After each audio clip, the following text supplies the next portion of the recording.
আসন্ন ঈদ উল আজহা ঘিরে রাঙামাটি রিজিয়নের ঈদ উপহার বিতরণ।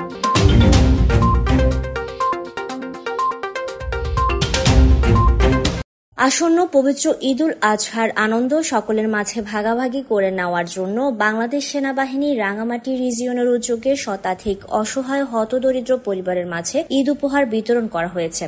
বৃহস্পতিবার দুপুরে রিজিয়নের প্রান্তিক হল প্রাঙ্গণে অসহায়দের মাঝে ঈদ উপহার বিতরণ করেন Rangamati region commander brigadier general Sohel Ahmed SPP AFWC PSC.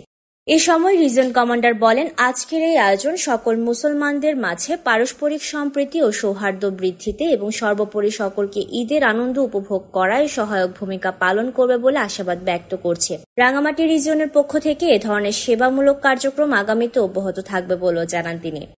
অনুষ্ঠানে সেনা রিজিয়নের ঊর্ধ্বতন কর্মকর্তারা উপস্থিত ছিলেন। Desk report, CHT TV।